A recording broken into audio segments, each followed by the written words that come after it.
Can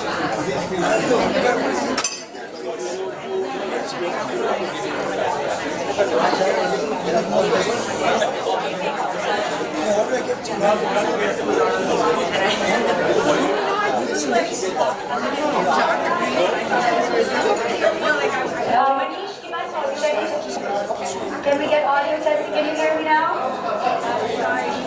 Can you hear me? 1, 2, testing. I'm pretty sure I'm pretty loud now. Alright. So one big request from this audience today. I see a lot of warm, happy energy, a lot of emojis. I need everyone to throw all your love at us because we're here to celebrate Koel, Puri, and her amazing novel. Let's hear it for Koel. And we have to give a huge round of applause.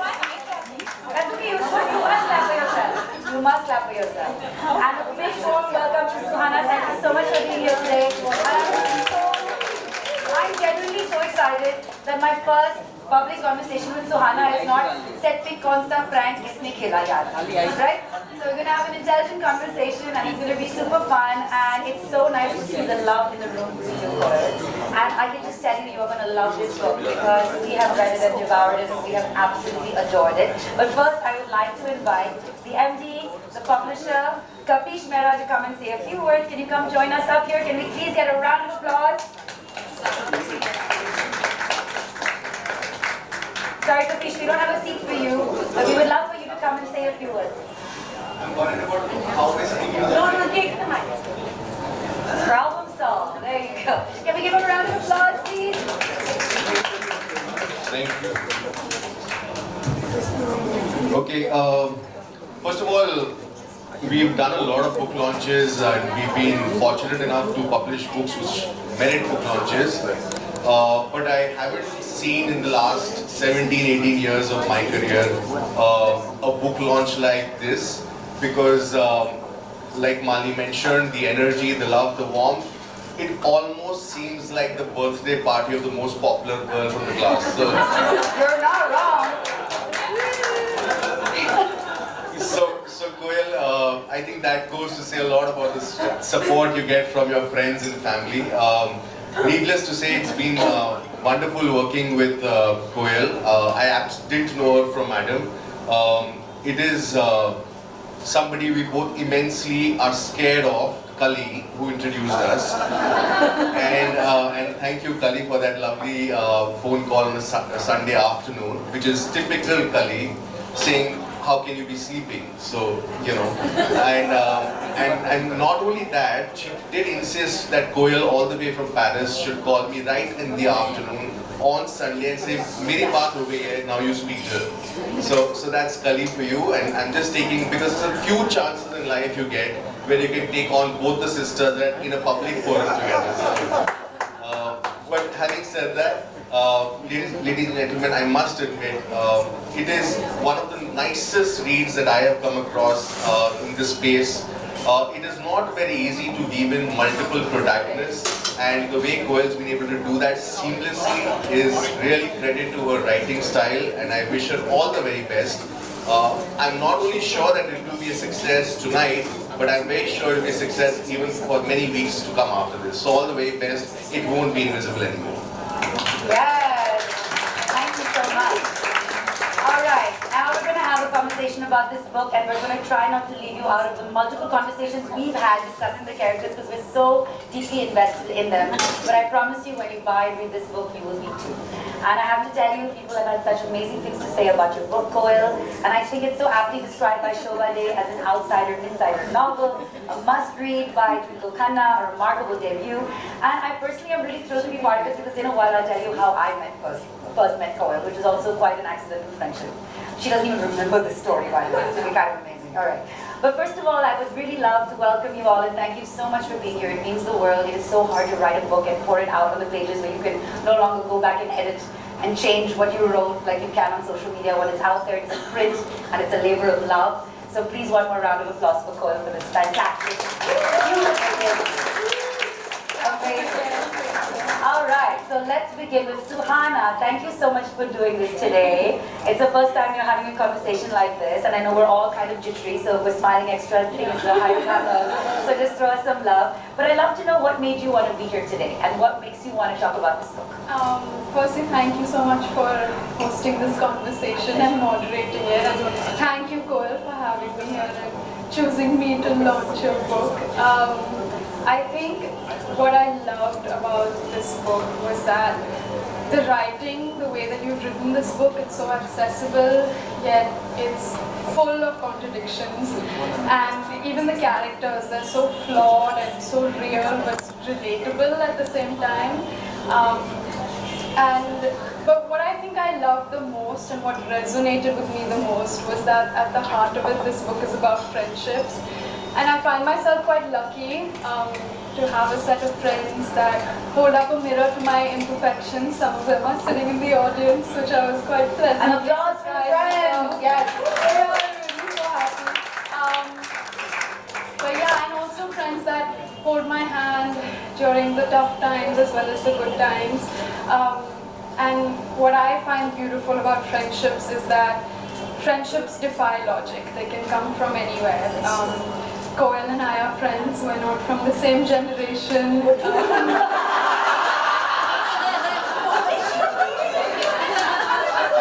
Sorry. Ignore that one. Okay, we're not from the same city. But we're still friends. I don't know how, but we're still friends. And yeah, that's why I'm so thrilled to be here and doing this with you. I love it. Absolutely amazing. So, Koel, just before we get into the meat of it, right? Let's tell everyone, what is this book about? Clearly Invisible in Paris. What is this book about? Who is it about? Why did you write it? Yeah, okay. So, three of us have been so involved in digging deep and like analyzing and breaking down all these texts and really being self-indulgent like that. Please show them how many notes there are in your book. Yeah, not going. So, but I just want to simplify it and not ruin any spoilers. So just that when we get into the depth of the conversation, you can actually follow. So it's called Clearly Invisible in Paris. And no, it's not a memoir because I'm not invisible ever anywhere. Okay? So, although this is the point, I have lived in Bombay, Delhi, London, Tokyo. But when I moved to Paris, I felt completely alienated. Like I was like, okay, it's just a question of language. I come from Delhi, the Delhi snobs. I know how to deal with Paris, no issue. And it's just a matter of time, I will get in. But I continuously till date feel like an outsider. It is the most alienating city. It is a city of polarity, which is why I also love it as a writer. It is at one end, the most egalitarian society, and yet the most divided city. We see that in the riots, we see that everywhere. It is the city of love. And yet, it is the coldest city. Anyone who's been a tourist in Paris knows that. It is a city where it talks about, we're so liberal, we're so inclusive. And yet, it's a city that's so insular. Paris is the greatest, we are the greatest, no one else. I don't want this to become a Paris bashing session. We have a French man here. Yeah. My husband? Oh yeah, sorry. Yeah. Thank you, Laurent, for taking me to Paris, which made me write this story. Because it's also a city that I love. Every time I'm dejected by my life there, I look around in the cityscape, there is no city like Paris. And so therefore the desire to want to fit in. And it wasn't just me, everyone that I was meeting around me had a similar story to tell. Like amazing, fabulous women, men, who were all just trying to fit in. We were outsiders. And you don't normally think of immigrants as people like me. You just don't. You think of them as people standing in a line and refugees or poorer or different, different socioeconomic background, but I'm an immigrant. I am very much an immigrant and I'm made to feel like that in this city. And I developed these amazing friendships. And somewhere I have this knack of maybe attracting stories. People come and tell me things they really shouldn't, like there's a lot of oversharing that happens. But there is, what can I say, strangers, friends, all kinds of things. And it all fed into me, and then one day I was writing this story about odd friendships that see you through. And at the end of, I don't want to ruin anything more, I'll tell you a little bit about the characters. But it says Clearly Invisible in Paris, and there's a big point in it that, who gets to be Parisian, who doesn't. And I have to say, I'm very happy to be finally, after all this trying to be, very happy to be an Indian in Paris. Right? That is something that I have finally known and gone, I am Indian in Paris, I don't want to be in Parisian. So the story is about 4 very disparate women. One of them is Meera, who is an Indian socialite who moves to Paris because she gets married to an aging French movie director producer. But she can't adjust to her life because she has so many issues of her own, which when you read about it, you're like, what is your problem in life? But that's the problem. She has nothing to complain about and everything to complain about. The next character is Roselle, who is a Filipina housemaid who escapes the clutches of her Kuwaiti employer, who basically thought that being an all-rounder means being a slave. And then you have Dasha, who's a very 17-year-old Russian who's insta-scouted from a tiny little village in Russia, who comes to Paris to want to be a supermodel. And you have Violet, who is this burlesque dancer from Senegal. She's a transgender woman. She is fabulous in every way, but she is broke. All 4 of these women live in the same Haussmann building. Now, for those of you who don't know Paris, Paris has these stunning, Haussmann buildings, and they live in different circumstances. So Roselle lives in this tiny 6x6, room in the roof, which you have to access with a spiral staircase at the back of the house. Neera, the Indian socialite, lives in a duplex in the middle with, double floors done by Philip Stark. Dasha lives in a room full of bunk beds with other models who are trying to make it. And Violet lives in the ground floor next to the lift. They don't know each other, they don't want to know each other, they can't stand each other, there's nothing in common. Except they're all foreign. And then the world comes to a standstill. When you read the book, you'll understand why. And when that happens, they're the only people left who are able to see each other through. And this is what the book is about, right? It's funny, it's in your face, it's me, in that sense, but it's completely fictionalized, and there will be conversations that we will have about these characters. Absolutely. But this kind of lays the lay of the land. Just tell the names again. There's Neera. There's Neera, the Indian. There's Dasha, the Russian wannabe model. There's Violet, who is the burlesque dancer. And there is Roselle. Meet little Roselle. Amazing. So one of the things I loved in our conversations, and honestly it was such a delight to hear because we had all these multiple email chains, was that when Suhana was doing the notes, because she's like a reader herself and really deeply invested into it, taught you insights about your writing that you didn't know, and that's literally the highest compliment all the writers here would know, is when someone points out something that you didn't do on purpose, maybe, or didn't realize you did. So I'd love to know, what was like your favorite part of the book? What are some of the things that really stood out to you? And you're like, and that's the meat of it, There's always a great story. But when you find something that you're like, oh wow, did I find that? And I think you did for Koel. I mean, I don't know if this was intentional, and I don't want to give away any spoilers or anything, because there's so much that I loved about the book. But I think in terms of your writing, I just love the way you use juxtaposition throughout the book. And right from the get-go, the title of the book is clearly Invisible in Paris, and the clear and invisible, those antithetical terms, they just kind of lay lay the narrative out there for the reader already from the beginning, because you know that this book, it kind of highlights the contradictory nature of the book. And I think that was my favorite part of the book, was this paragraph that you wrote about duality.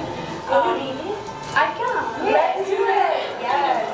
Okay, I have it. I don't expect you to remember it. Please, I actually do. I'm really good at memorizing quotes and stuff. I won't remember it. So I mean, I can read it, but you don't give a shade for this for memorizing your book. But I mean, you talk about, this is a quote from the book, the inseparability of contradiction, and how basically light doesn't exist without darkness, or there's no winter without summer. You can't feel happiness without having felt sadness, and essentially just stating that there is no good without the bad.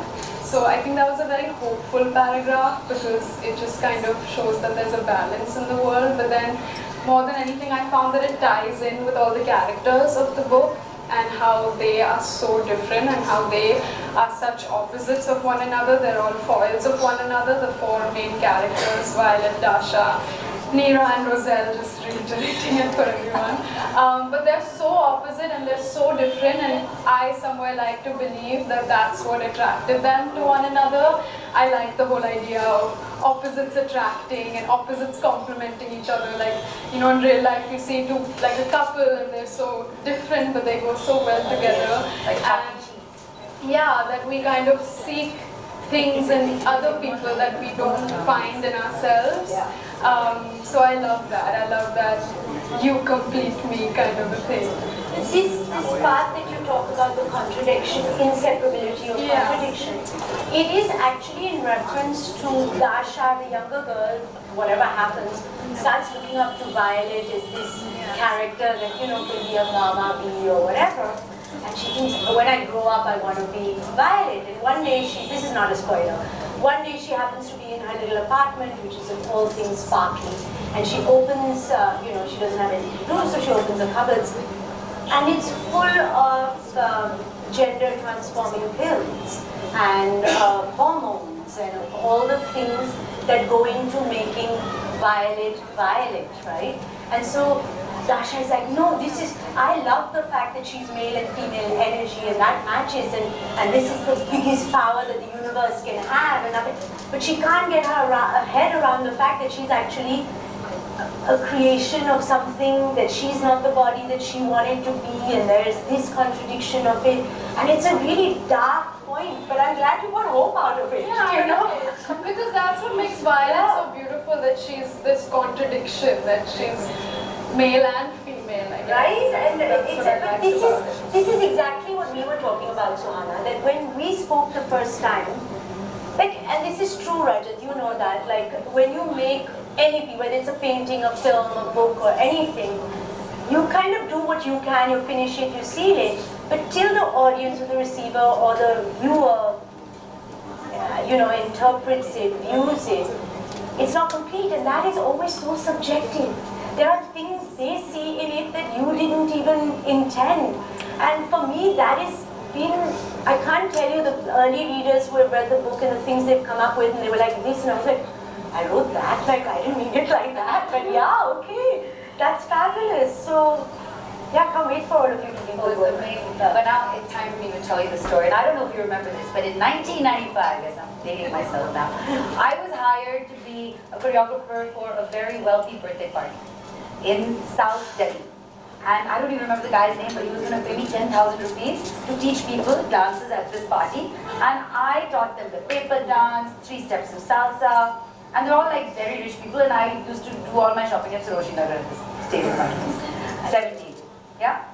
So suddenly in a whirlwind, in sort of like hurricanes in Koel, gorgeous, stunning, when the sexy crop top, tied up. At 17, I was not. I was just 17, maybe you were not, maybe you were hot. Oh, are you saying I'm older than everyone making me older? Let me tell my story, it's a compliment, I promise. Let's see how it goes. No, she rushes in, and I've never seen like a creature so magnificent and so like, and she's bought this tiny painting as a gift for this guy, which must be worth like a lot more money than I've ever seen in my life. And it comes in, yeah, because I'm Sarojini Nagar at this point. No, and then she comes in and she's doing, and they're all with tequila shots on the floor, and I'm like, God, I've only seen this in the movies. And I just assumed that there will be no relatability, and they're going to look through me because I am the hired choreographer for the day.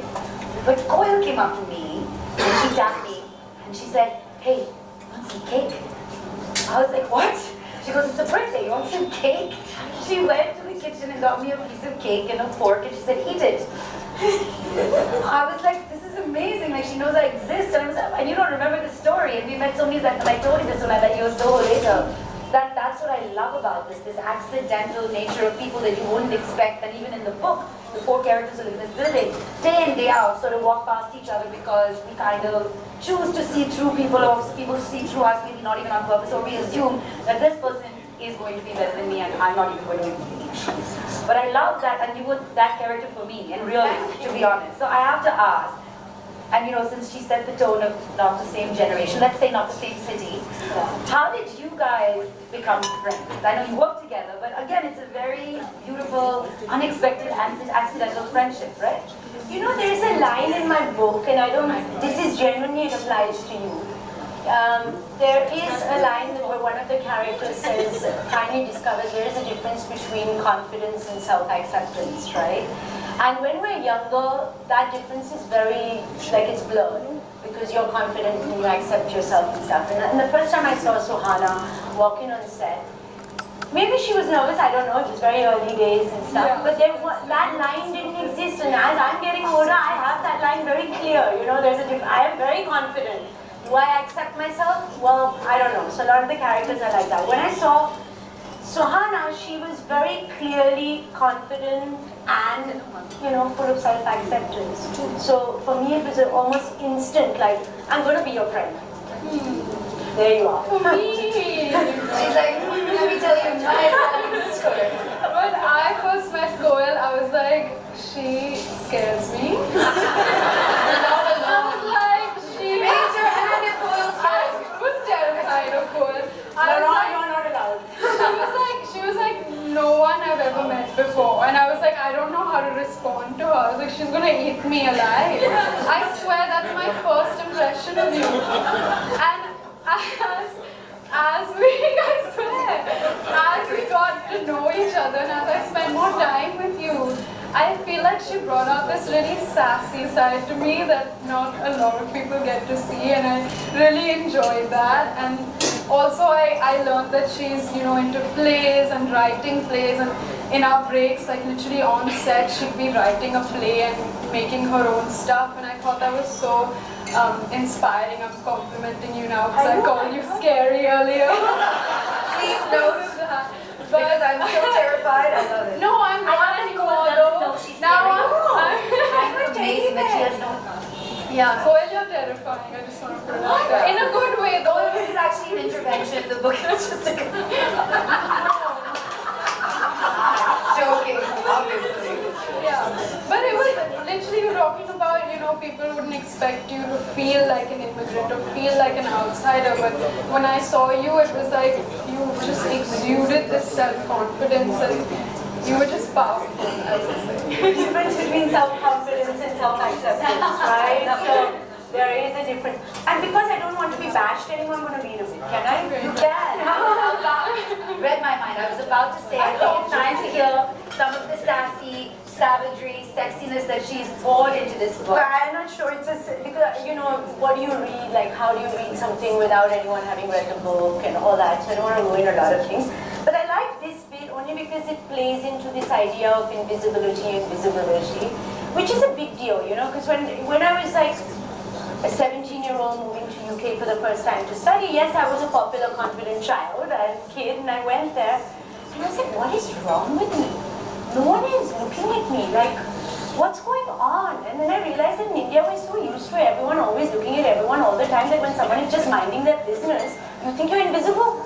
I was like, okay, this is not, So this kind of feeds into this. Of course, I don't have my glasses because I'm too vain, so we will try. So this is Neera. I'm not going to tell you anything more, but she's got a secret and she's trying basically to get back into her apartment, into her building. She has to cross the street with this secret to get back in there. And she's feeling rather visible. She always wants to be visible, but this is the one moment she wishes that she was invisible, right? So this is where she is. This was her neighborhood. They were all there. The boulanger with his big bay window flaunting his assortment of artisanal viennoiserie, and his contempt for those who ordered the wrong pastry at the wrong time of the day. By the way, this has happened to me all the time. Order a croissant in anything but the morning and you've had it, right? The dry cleaner who made it clear that she preferred chatting with her gang of delivery boys than attending to dirty clothes. And the Tunisian guy from the overpriced fruit shop.